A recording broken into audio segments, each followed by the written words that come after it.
Using this C-clamp right here, I'm going to demonstrate how terrible it is for these caps to be squished and jammed. Okay? When you go and you put this in here and you drive it in with a glorified C-clamp or ball joint press like this, or if maybe you might use a vise and sockets if yours is heavy duty enough to do it.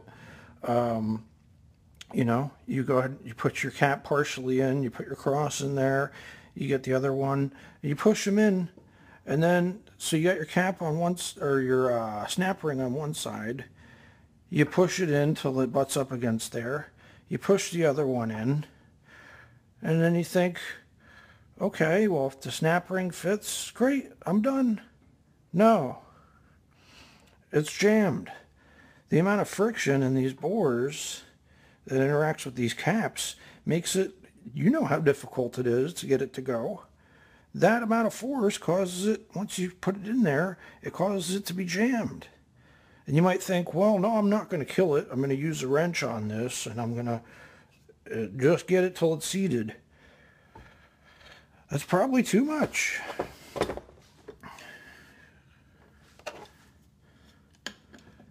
You see,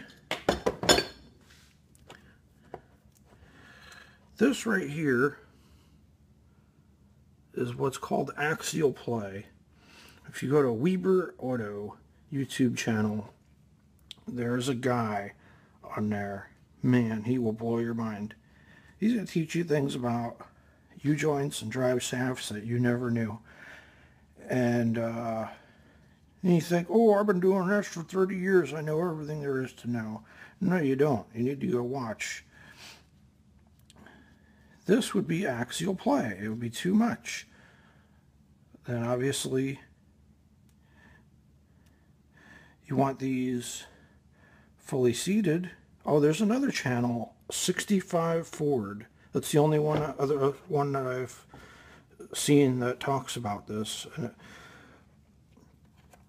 But it's the jamming is what I have come to notice. See how those move freely? It's because they're a bearing. You got needle bearings on the outside, but when this seats down against the end, you know, there's nothing to stop it from grinding against inside of that. So check this out.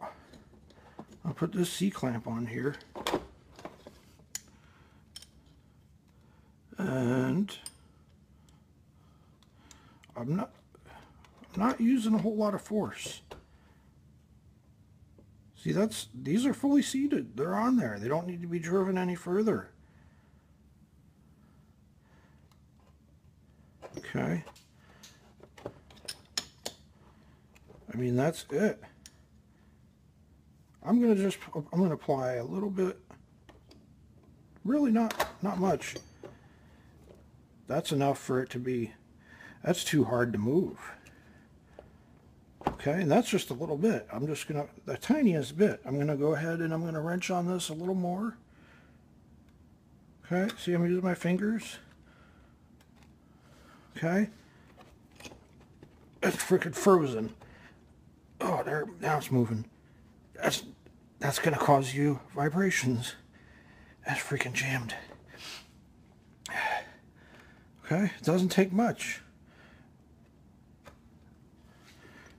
Oh, now it's really jammed. You see?